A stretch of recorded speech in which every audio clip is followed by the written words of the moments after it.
नमस्कार दोस्तों, बेनियक आईएएस में एक बार आपका फिर से स्वागत है। मेरा नाम है निखिल दुबे और हमारी इंडियन पॉलिटी सीरीज चल रही थी।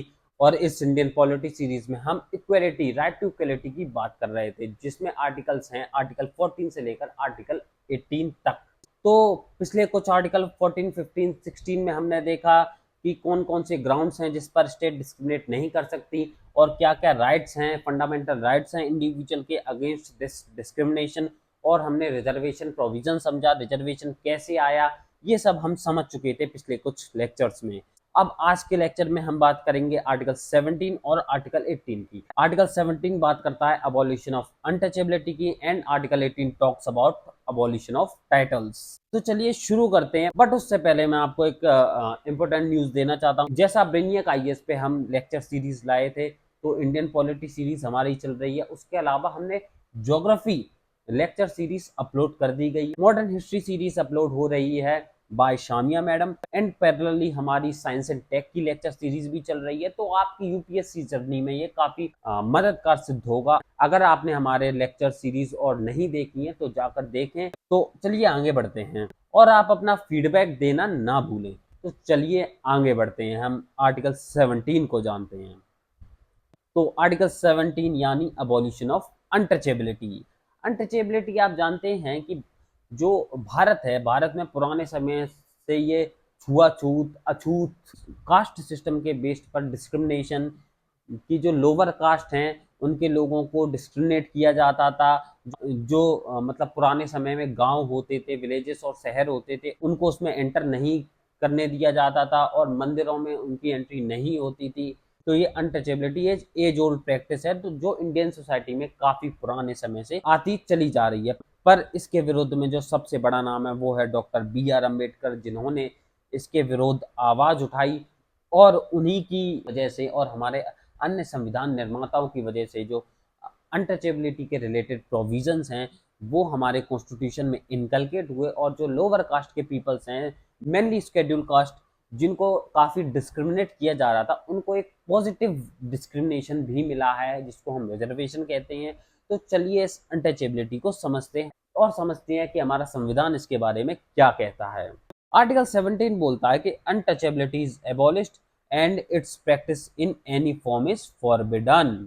The enforcement of any disability arising out of untouchability shall be an offense punishable in accordance with the law। मतलब अगर आप किसी भी तरीके की डिसेबिलिटी इम्पोज करते हैं जिससे अनटचेबिलिटी इन्फोर्स हो रही हो, तो वो लॉ के अंतर्गत पनिशेबल होगा और आपको लॉ से या हमारे विधि से, कानून से आपको पनिशमेंट मिलेगी, सजा मिलेगी। तो इसके रिलेटेड पहले कोई लॉ नहीं था, बट फिर पार्लियामेंट ने अबॉलिशन ऑफ अनटचेबिलिटी एक्ट 1955 पास किया और फिर लेटर इस एक्ट को अमेंड किया गया 1976 में और इसको रीनेम कर दिया गया as protection of civil rights act of 1955। So this article 17 abolishes untouchability in every form। और ये जो आर्टिकल 17 है, ये अकेला पार्ट 3 जो हमारा कॉन्स्टिट्यूशन है which is related to fundamental rights, उसमें ये अकेला आर्टिकल है जो एब्सोल्यूट टर्म में प्रोवाइडेड है, जिसकी कोई एक्सेप्शन नहीं है। बाकी आपने देखा होगा कि अभी तक जो आर्टिकल्स पढ़े उनके कुछ ना कुछ एक्सेप्शंस हैं, बट हमारे जो फंडामेंटल राइट्स के अंतर्गत अकेला आर्टिकल 17 है जिसको कोई भी एक्सेप्शन नहीं है। और जो ये अनटचेबिलिटी टर्म है, इसको ना तो कॉन्स्टिट्यूशन ने डिफाइन किया, ना ही पार्लियामेंट ने इसको डिफाइन किया है, बट जुडिशरी ने इसको डिफाइन किया है as an age old practices carried out in India where a disability is imposed on an individual by the virtue of taking birth in a particular community। मतलब लंबे समय से, पुराने समय से चली आ रही प्रथा या प्रैक्टिस जिसमें किसी भी इंडिविजुअल पे रेस्ट्रिक्शंस लगाई जाती हैं, डिसेबिलिटी इम्पोज किया जाता है क्योंकि वो एक पर्टिकुलर कास्ट में पैदा हुआ है, यानी पर्टिकुलर कास्ट में उसका जन्म हुआ है, जिसके बिना पर उस पर डिसेबिलिटीज लगाई जाती हैं।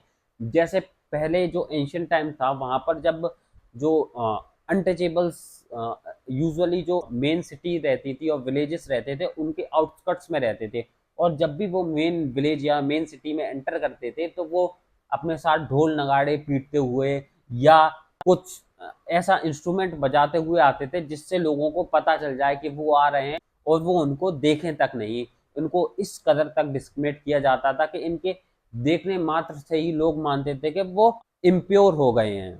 So this type of discrimination is put on untouchables.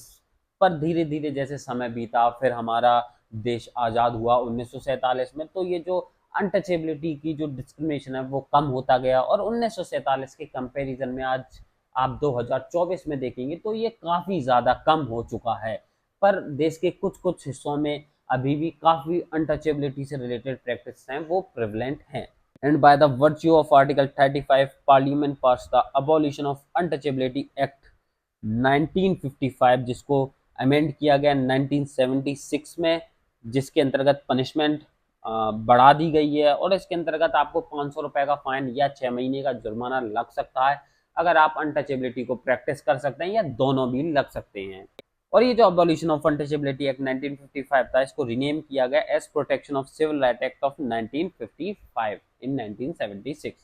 और कोर्ट ने बोला जो प्रोटेक्शंस हैं आर्टिकल 17 के अंतर्गत, ये सिर्फ स्टेट को ही प्रोवाइडेड नहीं है, मतलब स्टेट के विरुद्ध ही प्रोवाइड नहीं है कि स्टेट आपको डिस्क्रिमिनेट करे, but it is provided against private individuals also. जैसा आपको पता है स्टेट डिस्क्रिमिनेट नहीं करेगी, क्योंकि आपने आर्टिकल 15, 16 देख लिए, 14 देखा, वो इक्वेलिटी की बात करता है, तो स्टेट इक्वेलिटी की बात करता है, तो स्टेट डिस्क्रिमिनेट नहीं करेगी यूजुअली। तो ये जो आर्टिकल है ये प्राइवेट इंडिविजुअल्स के अगेंस्ट भी प्रोवाइडेड है। बाकी जो अदर फंडामेंटल राइट्स हैं वो सिर्फ स्टेट के अगेंस्ट प्रोवाइडेड है, but article 17 is provided against private individual also. मतलब अगर कोई पर्सन किसी भी पर्सन को डिस्क्रिमिनेट करे on the best of caste, कि आप फलाना कास्ट से हैं तो आप मंदिर में एंटर नहीं कर सकते, या पब्लिक प्लेसेस जैसे पार्क्स, होटल्स, हॉस्पिटल्स, उसमें एंटर नहीं कर सकते on the basis of caste, तो इसको आप इससे कंपेयर नहीं कर सकते कि मान लो कोई बंदा किसी बीमारी से, कम्युनिकेबल डिसीज से पीड़ित है, जैसे HIV मान लो, तो आप उसको डिस्क्रिमिनेट कर रहे हैं, आप उससे बात नहीं कर रहे हैं, या आप उससे कांटेक्ट में नहीं आ रहे, तो this does not include untouchability. इसके काफ़ी एक स्पेसिफिक मीनिंग प्रोवाइड किया गया है कि अगर आप पे सोशल डिसेबिलिटी लगाई जा रही है तो वो अनटचेबिलिटी आएगा, अन्यथा अलग कोई डिसेबिलिटी इंपोज की जा रही तो वो अनटचेबिलिटी इंक्लूड नहीं करेगा। जैसे आप 10 दिन से नहीं नहा रहे हैं, फिर आपके दोस्त कहें भाई तू गंदा है, तेरे में से बदबू आती है, मेरे को छू मत, तो ये अनटचेबिलिटी थोड़ी होगी। तो जो अनटचेबिलिटी है it is provided against private individuals also.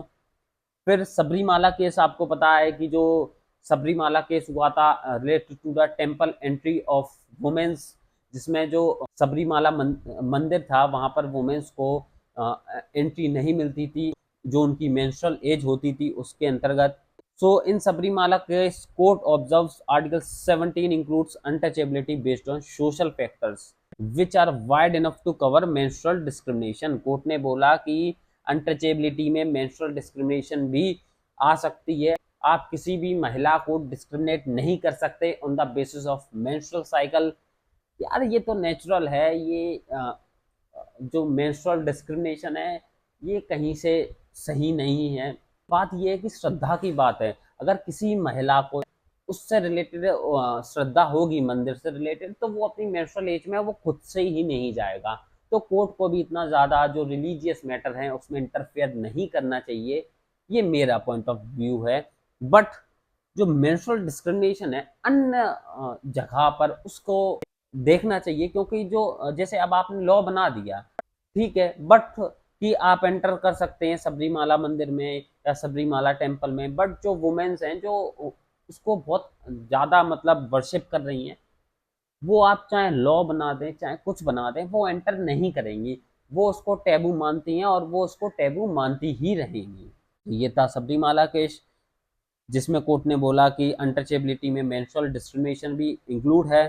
फिर एक सफाई कर्मचारी आंदोलन हुआ, फिर जो केस आया Safai Karmachari Andolan versus union of India case, ये केस रिलेटेड था मैनुअल स्कैवेंजिंग से, और इसमें कोर्ट ने डायरेक्शन इशू की for uplifting the status of manual scavengers, and subsequently 2013 में लॉ पास हुआ for the abolition of manual scavenging which is closely related to untouchability. Manual scavenging मतलब जैसे जो मल है, ह्यूमन एक्सक्रीटा है, उसको एक पर्टिकुलर कास्ट के लोग ही उठाते थे, साफ करते थे, दिस इज मैनुअल स्कैवेंजिंग। तो उसको अबोल्यूशन के लिए भी लॉ लाया गया 2013 में, abolition of manual scavenging act of 2013।